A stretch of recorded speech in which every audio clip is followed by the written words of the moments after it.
Okay students, last క్లాస్లో మనం gravitation అనేటువంటి లెసన్ స్టార్ట్ చేయడం జరిగింది. అలాగే Newton law of universal gravitation law చూసాం. అలాగే యాక్సలరేషన్ డ్యూ టు గ్రావిటీ ఒకటి డిఫైన్ చేసుకున్నాం. అలాగే స్మాల్ జీకి క్యాపిటల్ జీకి మధ్య ఉన్నటువంటి రిలేషన్ కూడా మనం చూసాం. తర్వాత స్మాల్ జీ అనేది హైట్కి వెళ్ళినట్లయితే ఏ విధంగా చేంజ్ అవుతుంది, డెప్త్కి వెళ్ళినట్లయితే ఏ విధంగా చేంజ్ అవుతుందో కూడా మనం చెప్పుకోవడం జరిగింది. నెక్స్ట్ ఏంటంటే gravitational potential energy. Next concept వచ్చి గ్రావిటేషనల్ పొటెన్షియల్ ఎనర్జీ. ఏంటి గ్రావిటేషనల్ పొటెన్షియల్ ఎనర్జీ అంటే, గ్రావిటీకి ఎగైనెస్ట్గా ఒక బాడీని మనం మూవ్ చేసుకుంటే వెళ్ళినట్లయితే, అదేనా గ్రావిటీకి ఎగైనెస్ట్గా మనం ఒక బాడీని మూవ్ చేసుకుంటే వెళ్ళినట్లయితే మనం చేసిన వర్క్ అంతా కూడా ఆ బాడీలో ఎలా స్టోర్ అవుతుందట, పొటెన్షియల్ ఎనర్జీ రూపంలో స్టోర్ అవుతుంది. అదే ఆల్రెడీ మనం పొటెన్షియల్ ఎనర్జీ అంటే ఏంటో చెప్పాం. ఒక వస్తువు మేము వర్క్ చేసినప్పుడు లాస్ట్గా వర్క్ ఏమవుతుంది, పొటెన్షియల్ ఎనర్జీ రూపంలో స్టోర్ అవుతుంది. అలా ఇక్కడ ఒక బాడీని మనం గ్రావిటీకి ఎగైనెస్ట్గా మూవ్ చేసుకుంటే వెళ్ళినప్పుడు మనం చేసిన వర్క్ అంతా కూడా ఆ బాడీలో గ్రావిటేషనల్ పొటెన్షియల్ ఎనర్జీ రూపంలో స్టోర్ అవుతుంది. దానికి ఒక చిన్న డెరివేషన్ చూద్దాం. M1 M2 మాసెస్ ఉన్నటువంటి 2 బాడీస్ తీసుకోండి. Consider 2 bodies of masses M1 and M2. Okay, first M2 mass ఉన్నటువంటి ఇంకొక బాడీ ఈ ఫస్ట్ బాడీ నుంచి అంటే ఇన్ఫినిటీ డిస్టెన్స్లో ఉంది. ఎక్కడుందమ్మా? M2 మాస్ ఉన్నటువంటి ఇంకొక బాడీ ఈ ఫస్ట్ బాడీకి ఇన్ఫినిటీ డిస్టెన్స్లో ఉంది. మనం చేయవలసిన పని ఏంటి, ఇన్ఫినిటీ డిస్టెన్స్లో ఉన్నటువంటి ఆ ఆబ్జెక్ట్ని M1 మాస్కి ఆ డిస్టెన్స్లో ఉన్నటువంటి ఆ డిస్టెన్స్లో తీసుకురావాలి. అంటే M2ని ఇక్కడ తీసుకురావాలి మనం. అదేవిధంగా ఇక్కడ మనం చేయవలసిన పని ఏంటంటే, M1 నుంచి ఇన్ఫినిటీ డిస్టెన్స్లో ఉంది ఒక ఆబ్జెక్ట్. అదేవిధంగా ఇన్ఫినిటీ డిస్టెన్స్లో ఉన్నటువంటి ఆ బాడీని మీరు వర్క్ చేసి అక్కడికి తీసుకురావాలి. ఈ బాడీకి ఆ డిస్టెన్స్లో ఉన్నటువంటి M2 అనేటువంటి M2 ఇక్కడికి తీసుకురావాలి. అర్థమైందా? దీనికోసం ముందుగా మీరు ఏం చేస్తున్నారంటే, P అనుకోండి, ఈ పాయింట్ని O అనుకోండి. అర్థమైందా? ఇక్కడ ఇన్ఫినిటీ నుంచి P అనే పాయింట్ తీసుకురావాలి. P అనే పాయింట్ ఈ ఆబ్జెక్ట్ నుంచి ఎంత దూరంలో ఉంది, R దూరంలో ఉంది. దీనికోసం ముందుగా మీరు ఏం చేశారంటే, ఈ బాడీ నుంచి X డిస్టెన్స్లో ఉన్నటువంటి A అనే పాయింట్ తీసుకొచ్చారు. డైరెక్ట్గా P దగ్గరికి తీసుకొచ్చేయకుండా మీరు ఆబ్జెక్ట్ని ఎక్కడికి తీసుకొచ్చారమ్మా, X డిస్టెన్స్లో ఉన్నటువంటి A అనే పాయింట్కి తీసుకొచ్చారు. అర్థమవుతుంది? ఇక్కడ చూడండి, గ్రావిటేషనల్ పొటెన్షియల్ ఎనర్జీ మనం ఫైండ్ అవుట్ చేయడం కోసం, రెండు వస్తువుల మధ్య gravitational potential energy find out చేయడం కోసం M1 M2 అనేటువంటి మాసెస్ ఉన్నటువంటి 2 స్పేర్లు తీసుకున్నాం, లేదా 2 బాడీస్ తీసుకున్నాం. M1 మాస్ ఏమో O దగ్గర ఉంది. M2 మాస్ ఉన్నటువంటి ఆబ్జెక్ట్ ఇన్ఫినిటీ దగ్గర ఉంది, ఎక్కడో దూరంగా ఉంది. ఆ ఇన్ఫినిటీ దగ్గర ఉన్నటువంటి ఆ ఆబ్జెక్ట్ని మనం ఏం చేయాలి, ఈ ఫస్ట్ బాడీకి ఆ డిస్టెన్స్లో ఉన్న P అనే పాయింట్ దగ్గర తీసుకురావాలి. దానికోసం ముందుగా మీరు ఏం చేశారు, ఇన్ఫినిటీ నుంచి డైరెక్ట్గా P వరకు తీసుకొచ్చేయకుండా ఏం చేశారు, ముందు A వరకు తీసుకొచ్చారు. A అనే పాయింట్ ఎంత దూరంలో ఉంది, X డిస్టెన్స్లో ఉంది. తర్వాత A నుంచి Bకి మూవ్ చేశారు. అదేనమ్మా, A నుంచి Bకి మూవ్ చేశారు. A నుంచి Bకి ఉన్న దూరం ఎంత అంటే dx, స్మాల్ డిస్టెన్స్. అదేందా, A నుంచి Bకి ఉన్నటువంటి డిస్టెన్స్ ఎంత dx. అంటే ఇప్పుడు మనం dx దూరానికి చేసిన వర్క్ ఎంతో మనం కట్టి దాని లిమిట్స్ అప్లై చేస్తాం అనుకోండి, ఇన్ఫినిటీ టు R మొత్తం వర్క్ మనం ఫైండ్ అవుట్ చేయొచ్చు. అదేవిధంగా ఇంటిగ్రేషన్ ఉపయోగించుకుని మీకు మ్యాథ్స్లో వస్తుంది సెకండ్ ఇయర్లో ఇంటిగ్రేషన్స్ అని. అర్థమైందా? అయితే ఎంత సెకండ్ ఇయర్లో వస్తుంది ఇంటిగ్రేషన్స్ అని. ఫస్ట్ టైం మామూలుగా అర్థం చేసుకోండి. ఇక్కడ చూడండి, ఇన్ఫినిటీ నుంచి R వరకు మనం ఆబ్జెక్ట్ని మూవ్ చేసుకురావాలి. దానికోసం ముందుగా ఏం చేసాం, ఇన్ఫినిటీ నుంచి A వరకు A దగ్గరికి తీసుకొచ్చాం. A అనే బిందువు ఎంత దూరంలో ఉంది, X డిస్టెన్స్లో ఉంది. ఆ తర్వాత A నుంచి Bకి మూవ్ చేయడం జరిగింది. ఓకే, A నుంచి Bకి మూవ్ చేయడానికి చూడండి, ఏ పాయింట్ దగ్గర యాక్ట్ చేసేటువంటి గ్రావిటేషనల్ పొటెన్షియల్ ఎనర్జీ ఎంత, F ఈజ్ ఈక్వల్ టు, ఇప్పుడు ఇదంతా మర్చిపోండి, ఏ దగ్గర M2 మాస్ ఉన్న ఆబ్జెక్ట్ ఉంది, O దగ్గర M1 ఆబ్జెక్ట్ ఉంది. రెండింటికి మధ్య దూరం X అనుకుంటే గ్రావిటేషనల్ పొటెన్షియల్ ఎనర్జీ ఎంత, Gm1 M2/x². అర్థమైందమ్మా?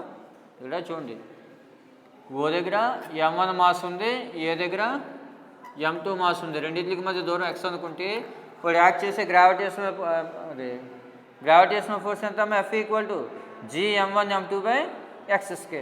నెక్స్ట్ మనం ఏం చేయాలి, A నుంచి Bకి మూవ్ చేయడం చేసిన వర్క్ ఎంతో కట్టాలి. అది స్మాల్ అమౌంట్ ఆఫ్ వర్క్ కాబట్టి దాన్ని DW అనుకోవాలి. మొత్తం వర్క్ W, ఇన్ఫినిటీ నుంచి P వరకు చేసిన మొత్తం వర్క్ W. కానీ A నుంచి Bకి చేసిన వర్క్ ఎంత, DW అంటే స్మాల్ అమౌంట్ అని. అర్థమైందమ్మా? DW is equal to F into dx, force into displacement కదా, F ఇంటూ dx. ఇక్కడ F ఎంత, gm1m2 by X square into dx. కానీ మనకు కావాల్సిన టోటల్ వర్క్ డన్ కదా, డబ్ల్యూ కావాలి. మొత్తం work done W is equal to ఏం రాయొచ్చు, ఇంటిగ్రల్ డిడబ్ల్యూ. మీరు చూడండి ప్రీవియస్ క్లాస్లో సిగ్మా వాడేవారు, సమ్ ఆఫ్ ది క్వాంటిటీస్ అని చెప్పడం కోసం సిగ్మా వాడేవారు. ఇప్పుడు అలాంటిది ఇక్కడ ఇంటిగ్రల్ వాడుతున్నాం. అదేవిధంగా ఈ మొత్తం వర్క్ని చిన్న చిన్న భాగాలుగా విడగొట్టుకుని స్మాల్ అమౌంట్ ఆఫ్ వర్క్ ఎంతో కట్టి ఇంటిగ్రల్స్ అప్లై చేస్తాం అనుకోండి, లిమిట్స్ అప్లై చేస్తే మొత్తం వర్క్ వస్తుంది. ఇక లిమిట్స్ ఏంటి, ఆర్ టు ఇన్ఫినిటీ. అదేవిందమ్మా ఇక్కడ వర్క్ ఎక్కడికి మధ్యలో జరిగింది, ఆర్కి ఇన్ఫినిటీకి మధ్యలోనే కదా. ఈ పైన ఉన్నదాన్ని అప్పర్ లిమిట్ అంటాం, కింద ఉన్నదాన్ని లోయర్ లిమిట్ అన్నారు. అదేవిధమ్మా పైన ఉన్నదాన్ని అప్పర్ లిమిట్, కింద ఉన్నదాన్ని లోయర్ లిమిట్ అంటాం. ఇన్ఫినిటీ టు ఆర్ ఇంటిగ్రల్ డిడబ్ల్యూ ఈజ్ ఈక్వల్ టు ఏం రాయొచ్చు ఇప్పుడు, ఇంటిగ్రల్ ఇన్ఫినిటీ టు ఆర్ డిడబ్ల్యూ అంటే ఏంటి, gm1m2 by X square into డిఎక్సే కదా. అర్థమవుతుందమ్మా. ఇక్కడ చూడండి ఇన్ఫినిటీ నుంచి ఏ బిందువు వరకు ఆబ్జెక్ట్ని తీసుకొచ్చాం. అదేవిధంగా యాక్చువల్గా అయితే మనం పీ దగ్గరికి తీసుకురావాలి, ముందు ఏ దగ్గరికి తీసుకొచ్చాం. ఏ అనే పాయింట్ ఎక్స్ డిస్టెన్స్లో ఉంది. ఇప్పుడు దీని మీద యాక్ట్ చేసే గ్రావిటేషనల్ ఫోర్స్ ఎంత, gm1m2 by X square into dx. ఇక్కడ g constant, m1 constant, m2 constant. కాన్స్టెంట్ని ఇంటిగ్రేషన్ నుంచి బయటికి తీసుకొచ్చేసినట్లయితే ఇక్కడ పక్కన రాసుకుంది f equal to gm1m2 by X square. కాన్స్టెంట్లని బయటికి తీసుకొచ్చేసినట్లయితే అప్పుడు డబ్ల్యూ ఈక్వల్ టు ఏమవుతుంది, gm1m2 integral infinity to r 1 by X square dx. Integral 1 by X square అంటే ఏం రాయొచ్చమ్మా, ఎక్స్ ఫార్ -2 డిఎక్స్. ఇక్కడ ఎక్స్ ఫార్ -2 అన్నట్లయితే అది ఫార్ములా ఏంటంటే దానికి చూడండి ఇక్కడ రాసిన integral x for n dx is equal to formula x for n+1 by n+1. అదేవిధంగా integral x for n dx equal to formula ఏంటి, x for n+1 by n+1. దాని ప్రకారం రాసినట్లయితే gm1m2 ఎక్స్ ఫార్ -2+1 బై -2+1 అంతే కదా. ఇక్కడ చూడండి integrals మీకు రావని ఏం కంగారు పడవలసిన పని లేదు. ఇక్కడ ఫార్ములా ఉందా, ఫార్ములా ప్రకారమే మనం రాసాం. Integral X for N dx రూపంలో ఉన్నట్లయితే ఫార్ములా ఇది X for n+1 by n+1. ఇక్కడ n బదులు ఎంత ఉంది, -2 ఉంది. ఆ -2 రాసినట్లయితే ఎక్స్ ఫర్ -2+1 బై -2+1. లిమిట్స్ ఈసారి ఇటువైపు రాయాలి. ఇంటిగ్రల్ ఎప్పుడైతే ఫార్ములా అప్లై చేస్తామో ఇటువైపు ఉన్నటువంటి లిమిట్లు ఇటువైపు రాయాలి. అర్థమైందా? ఓకే చూడండి తర్వాత వాడు ఏమవుతుందమ్మా, gm1m2 X for -1 by -1 R to infinity. Minus బయట రాసేసుకోవచ్చు, -gm1m2 ఎక్స్ ఫార్ -1 అంటే 1 బై ఎక్స్ కదా, ఆర్ టు ఇన్ఫినిటీ. ఏమో వాడు -gm1m2 ముందర అప్పర్ లిమిట్ రాసుకోవాలి, ఎక్స్ ప్లేస్లో అప్పర్ లిమిట్ వేయాలి అంటే 1 బై ఆర్. తర్వాత మైనస్ పెట్టుకుని లోయర్ లిమిట్ వేయాలి 1 బై ఇన్ఫినిటీ. అదేందమ్మా ఇక్కడ చూడండి ఎక్స్ బదులు అప్పర్ లిమిట్ రాయాలి అంటే 1 బై ఆర్. మైనస్ పెట్టుకుని ఎక్స్ బదులు లోయర్ లిమిట్ వేయాలి అంటే 1 బై ఇన్ఫినిటీ. 1 బై ఇన్ఫినిటీ 0 కదా, అందువల్ల ఏమవుతుంది అప్పుడు work done W is equal to -gm1m2 by R. అదేనమ్మా ఇన్ఫినిటీ దగ్గర ఉన్నటువంటి వస్తువుని ఆర్ వరకు తీసుకురావడం చేస్తే మొత్తం వరకు డబ్ల్యూ ఈక్వల్ టు ఎంత అవుతుంది అప్పుడు, -gm1m2 బై ఆర్. ఆ వర్కే పొటెన్షియల్ రూపంలో స్టోర్ అవుతుంది కాబట్టి ఏమో ఈ వర్కే గ్రావిటేషనల్ పొటెన్షియల్ ఎనర్జీ రూపంలో స్టోర్ అవుతుంది కాబట్టి therefore u is equal to -gm1m2 by ఆర్గా రాసుకోవచ్చు. ఏమో అర్థమైందా? ఇక్కడ చూడండి గ్రావిటేషనల్ పొటెన్షియల్ ఎనర్జీ ఎలా ఫైండ్ అవుట్ చేస్తున్నాం మనం, ఎక్కడో ఇన్ఫినిటీ దగ్గర ఒక ఆబ్జెక్ట్ ఉంది. ఇన్ఫినిటీ దగ్గర ఉన్నటువంటి ఆబ్జెక్ట్ని మనం ఏం చేసాం, m1 మాస్ ఉన్నటువంటి ఆబ్జెక్ట్కి ఆర్ డిస్టెన్స్లో ఉన్నటువంటి పి అనే పాయింట్ దగ్గరికి తీసుకొచ్చాం. అదేవిధమ్మా ఇప్పుడు ఇన్ఫినిటీ నుంచి ఆర్ డిస్టెన్స్లో ఉన్న పి పాయింట్ వరకు మూవ్ చేయడం జరిగిన మొత్తం వర్క్ మనం ఫైండ్ అవుట్ చేయాలి. దానికోసం ఏం చేసాం, ఇన్ఫినిటీ దగ్గర ఉన్న ఆబ్జెక్ట్ ముందు ఏ దగ్గరికి తీసుకొచ్చాను, ఆ తర్వాత ఏ నుంచి బీకి మూవ్ చేసాం. ఏ నుంచి బీకి మూవ్ చేయడం చేసిన వరకు డీడబ్ల్యూ అనుకున్నట్లయితే ఆ డీడబ్ల్యూని ఫైండ్ అవుట్ చేసేసి మనం ఇంటిగ్రల్ కట్టి లిమిట్స్ అప్లై చేసాం అనుకోండి మొత్తం వర్క్ వస్తుంది అనమాట. అదేవిధమ్మా ఆ W equal to integral R to infinity డీడబ్ల్యూ రాసుకుని ఆ డీడబ్ల్యూ అంటే ఏంటి, gm1m2 by X square into dx కదా వేసి దాన్ని సింప్లిఫై చేసుకుంటే వస్తే లాస్ట్కి వర్క్ ఎంత వచ్చింది, -gm1m2 బై ఆర్ వచ్చింది. ఆ వర్కే గ్రావిటేషనల్ పొటెన్షియల్ ఎనర్జీ రూపంలో స్టోర్ అవుతుంది అనమాట. ఏమో ఓకే, నెక్స్ట్ ఎస్కేప్ వెలాసిటీ చూద్దాం. ఈ టాప్ నుంచి మనకి 4 మార్క్స్ క్వశ్చన్ అనేటువంటిది రావడం జరుగుతుంది ఎగ్జామ్లో. ఇప్పుడు చెప్పే ఎస్కేప్ వెలాసిటీ చాలా ఇంపార్టెంట్ క్వశ్చన్ అమ్మా, ఒకసారి చూద్దాం.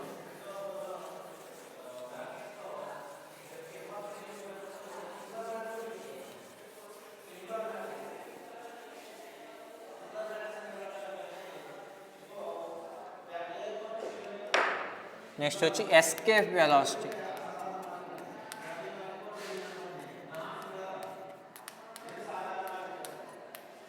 ఇక్కడ ఎస్కేప్ వెలాసిటీ అంటే the minimum velocity required to object escape from the gravitational force of the planet. అదేందమ్మా, the minimum velocity required to object, ఒక బాడీకి కావాల్సిన మినిమం వెలాసిటీ దేనికి, to escape from the gravitational force. గ్రావిటేషనల్ ఫోర్స్ని దాటి, ఫర్ ఎగ్జాంపుల్కి ఒక ప్లానెట్ తీసుకోండి, క్యాపిటల్ మాస్ ఆ రేడియస్ ఉన్నటువంటి ఒక ప్లానెట్ తీసుకున్నట్లయితే ఈ ఆబ్జెక్ట్ మీద లేదా ప్లానెట్ మీద ఒక స్మాల్ మాస్ ఉన్న ఒక ఆబ్జెక్ట్ ఉందనుకోండి, ఈ గ్రావిటేషనల్ ఫోర్స్ని దాటి బయటికి వెళ్ళిపోవడానికి ఆ బాడీకి ఇవ్వాల్సినటువంటి వెలాసిటీనే మనం ఎస్కేప్ వెలాసిటీగా మనం చెప్పడం జరుగుతుంది.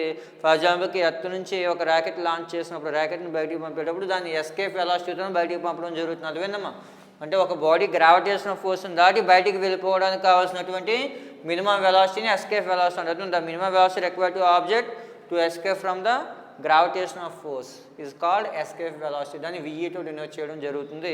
ఇక్కడ ఒక ఆబ్జెక్ట్కి ఎస్కేప్ వెలాసిటీ మనం ఇవ్వాలి అంటే ముందు దానికి ఉన్న పొటెన్షియల్ ఎనర్జీ ఎంతో తెలుసుకోవాలి. ఇప్పుడే కట్టాం గ్రావిటేషనల్ పొటెన్షియల్ ఎనర్జీ అంతా ఇక్కడ gravitational potential energy of A body is equal to ఏం రాసాము, -Gm1m2/r వచ్చింది. అవునా, ఇక్కడ -Gmm/r రాసుకోవాలి. అర్థమైందా, ఎందుకంటే ఇక్కడ డిస్టెన్స్ రేడియసే కదా, క్యాపిటల్ R రాయాలి. అలాగే ఒక బాడీ యొక్క మాస్ అదే ప్లానెట్ అవుతుంది క్యాపిటల్ M, ఇంకో బాడీ యొక్క మాస్ స్మాల్ m, అంటే m1 is equal to capital M, m2 equal to small m. కాబట్టి అది రాసినట్లయితే ఏమొచ్చింది, పొటెన్షియల్ ఎనర్జీ -Gmm/r వచ్చింది. ఇప్పుడు దీనికి ఈక్వల్ అండ్ ఆపోజిట్లో మన కైనెటిక్ ఎనర్జీ ఇచ్చినట్లయితే అప్పుడు ఆ బాడీ అనేటువంటిది ఎస్కేప్ అవ్వడం జరుగుతుంది. కైనెటిక్ ఎనర్జీ అంతా kinetic energy of the body,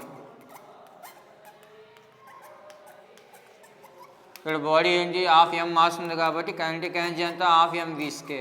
ఇక్కడ ఎస్కేప్ వెలాసిటీ అని చెప్పడం కోసం VE రాయాలి. అదేవిధంగా ఈ బాడీ కైనెటిక్ ఎనర్జీ హాఫ్ mv²ను పొటెన్షియల్ ఎనర్జీ అంతా -Gmm/r. కానీ ఏమవ్వాలి, ఇక్కడ బాడీ ఎర్త్ సర్ఫేస్ దాటి బయటికి వెళ్ళాలి అంటే kinetic energy is equal to minus potential energy అవ్వాలి. అంటే half mv² is equal to -Gmm/r అవ్వాలి.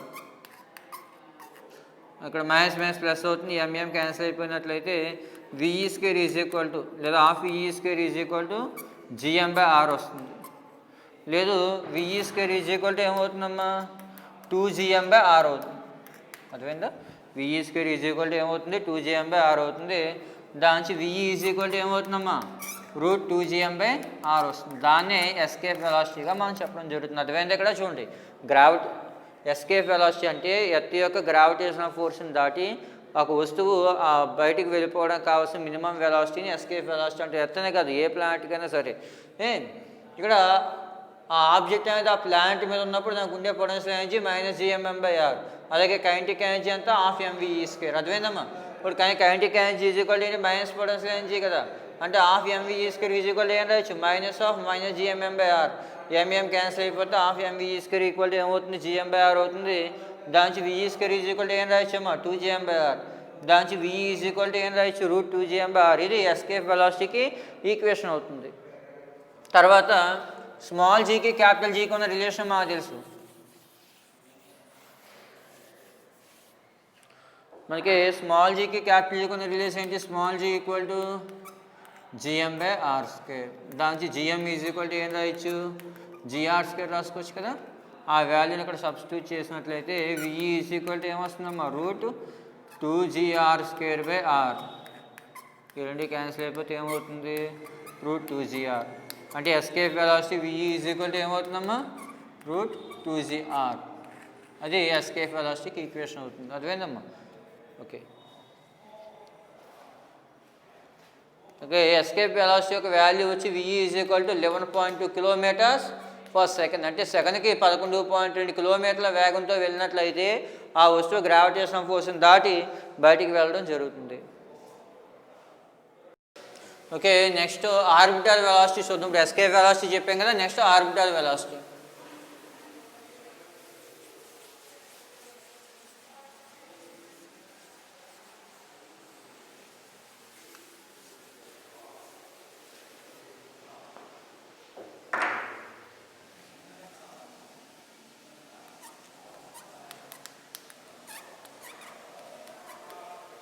ఆర్బిటల్ వెలాసిటీని V0తో డినోట్ చేయడం జరుగుతుంది. అర్థమైందమ్మా?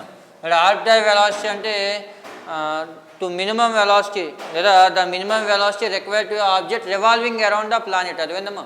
ఒక ప్లానెట్ చుట్టూ ఫర్ ఎగ్జాంపుల్ శాటిలైట్ తీసుకున్నాం అనుకోండి, ఏమవుతుంది? ఎర్త్ చుట్టూ సర్క్యులర్గా రివాల్వ్ అవుతుందా? అలా సర్క్యులర్గా రివాల్వ్ అవ్వడానికి కావాల్సినటువంటి మినిమం వెలాసిటీని ఆర్బిటల్ వెలాసిటీగా మేము చెప్పడం జరుగుతుంది. అర్థమైందమ్మా? The minimum velocity required to object revolving around the planet. అదేనమ్మా, ఒక ప్లానెట్ చుట్టూ సర్క్యులర్గా రివాల్వ్ అవ్వడానికి కావాల్సినటువంటి వెలాసిటీని మన ఆర్బిటల్ వెలాసిటీగా మనం చెప్పడం జరుగుతుంది. ఫర్ ఎగ్జాంపుల్ ఎర్త్ తీసుకుందాం, లేదా ఒక ప్లానెట్ తీసుకొని దాని యొక్క మాస్ క్యాపిటల్ M అనుకోండి, రేడియస్ R అనుకోండి. ఈ R రేడియస్ ఉన్నటువంటి ప్లానెట్ చుట్టూ h హైట్లో ఒక ఆబ్జెక్ట్ అనేది తిరుగుతుంది, లేదా ఒక శాటిలైట్ తిరుగుతుంది అనుకోండి. అర్థమైందమ్మా? ఒక ఆర్బిట్ అనేది సర్క్యులర్గా తిరుగుతుంది ఆ ప్లానెట్ చుట్టూ. అర్థమైందా? ఎంత? V0 వెలాసిటీతో.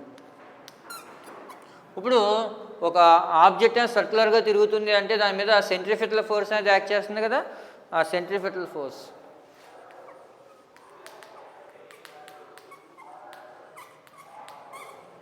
అదేనమ్మా. ఈ ఆబ్జెక్ట్ అనేది సర్క్యులర్గా తిరుగుతుంది అంటే ఒక ఆబ్జెక్ట్ చుట్టూ, ప్లానెట్ చుట్టూ ఒక బాడీ సర్క్యులర్గా తిరుగుతుందంటే దాని మీద సెంట్రిఫిటల్ ఫోర్స్ అనేది యాక్ట్ చేస్తుంది.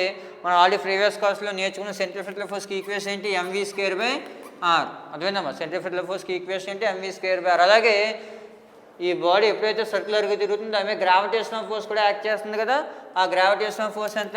gmm/r². అదేనమ్మా, ఇలా సెంట్రిఫిటల్ ఫోర్స్ ఏమో mv²/r, సెంట్రిఫిటల్ అలాగే గ్రావిటేషనల్ ఫోర్స్ ఏంటమ్మా? gmm/r². అదేనమ్మా. కానీ ఇక్కడ యాక్చువల్గా జరిగేది ఏంటి? ఈ లోపలికి పనిచేసే గ్రావిటేషనల్ ఫోర్సే సెంట్రిఫిటల్ ఫోర్స్గా యాక్ట్ చేస్తుంది. అదేనమ్మా, ఇక్కడ సెంట్రిఫిటల్ ఫోర్స్ అనేది గ్రావిటీ వల్ల వస్తుంది కాబట్టి centripetal force is equal to ఏం రాయొచ్చు? గ్రావిటేషనల్ ఫోర్స్గా రాసుకోవచ్చు. ఇక్కడ centripetal force is equal to mv²/v అంటే ఇక్కడ V0 రాయాలి, ఎందుకంటే ఇక్కడ ఆర్బిటల్ వెలాసిటీతో తిరుగుతుంది కాబట్టి. బై r అంటే ఇక్కడ డిస్టెన్స్ మొత్తం ఎంత? r బదులు r+h రాయాలి. అదేనమ్మా, సర్ఫేస్ మీద ఉంటే r రాయాలి, కానీ సర్ఫేస్కి h హైట్లో రివాల్వ్ అవుతుంది కాబట్టి టోటల్ డిస్టెన్స్ r బదులు r+h రాయాలి. సెంట్రిఫిటల్ ఫోర్స్ అవుతుంది. అలాగే గ్రావిటేషనల్ ఫోర్స్ ఎంత?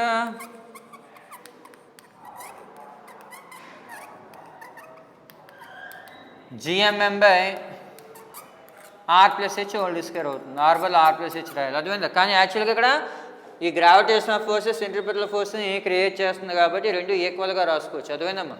రెండు ఈక్వల్ అయినట్లయితే అంటే mv0²/r+h is equal to ఏమవుతుందమ్మా? gmm/r+h². ఇప్పుడు రెండు క్యాన్సిల్ అయిపోతే కూడా క్యాన్సిల్ అయిపోతే v0² ఈజ్ ఈక్వల్ టు ఏమవుతుంది? gm/r+h. అర్థమైందమ్మా? ఇక్కడ చూడండి, ఒక ప్లానెట్ చుట్టూ ఒక ఆబ్జెక్ట్ అనేది సర్క్యులర్గా రివాల్వ్ అవుతుంది, దాని మీద సెంట్రిఫిటల్ ఫోర్స్ అనేది యాక్ట్ చేస్తుంది. అంటే లోపలికి ఒక బలం పనిచేస్తుంది, సెంట్రిఫిటల్ ఫోర్స్ అంటారు. అలాగే గ్రావిటీ కూడా లోపలికి పనిచేస్తుంది. అంటే దాంట్లో సెంట్రిఫిటల్ ఫోర్స్, గ్రావిటేషనల్ ఫోర్స్ రెండు ఈక్వల్ అవుతున్నాయి. అందువల్ల రెండు ఈక్వల్ చేసుకున్నాం. దానికి క్యాన్సిల్ ఇవన్నీ క్యాన్సిల్ చేస్తే v0² ఈక్వల్ టు ఏమొచ్చింది? gm/r+h. లేదా దానికి v0 ఈక్వల్ టు ఏం రాయొచ్చు? √gm/r+h రాయొచ్చు. ఒకవేళ h బాగా చిన్నది అనుకోండి, అదేనమ్మా, r much greater than small h అనుకున్నట్లయితే ఇక్కడ హెచ్ని నెగ్లెక్ట్ చేయొచ్చు. అదేవిధంగా హెచ్ కన్నా r బాగా పెద్దది అనుకోండి, హెచ్ కలిపినా కలపకపోయినా చేంజ్ రాదు, కానీ వాళ్ళు హెచ్ని నెగ్లెక్ట్ చేసినట్లయితే వాడు v0 ఈక్వల్ టు ఏం రాయొచ్చు? √gm/r రాయొచ్చు.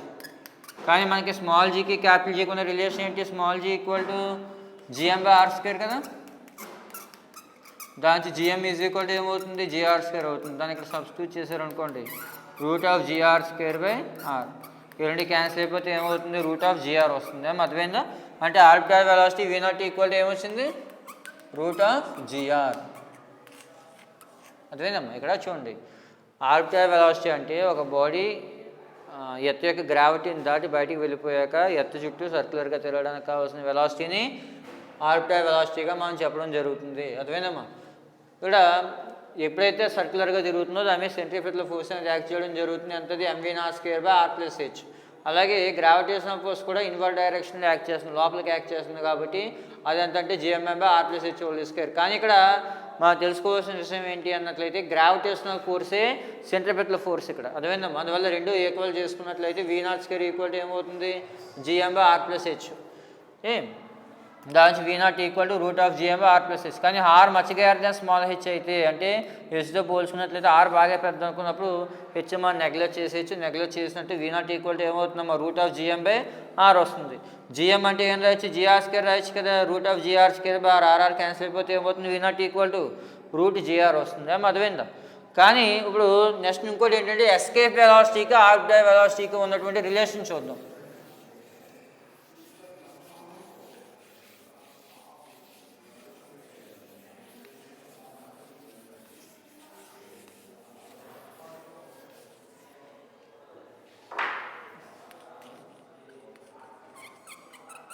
Relation between VE and V0.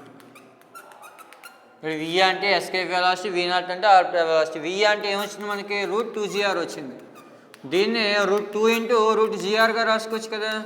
కానీ ఆర్బిట్రరీ వెలాసిటీ ఎంత మనకి, V0 ఈక్వల్ టు √gr. అందువల్ల VE ఈక్వల్ టు ఏం రాయించామో √2 × V0 రాసుకోవచ్చు. అర్థమైందా? అది ఎస్కేప్ వెలాసిటీకి ఆర్బిట్రరీ వెలాసిటీకి ఉన్నటువంటి రిలేషన్ అన్నమాట. VE equal to √2v0.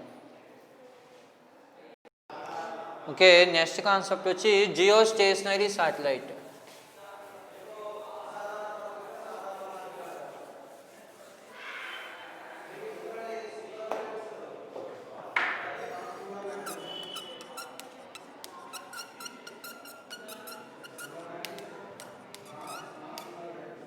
Next concept వచ్చి geostationary satellite.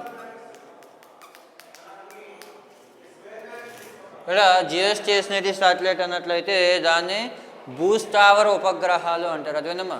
The time period of satellite is equal to rotation of earth. అర్థమైందమ్మా?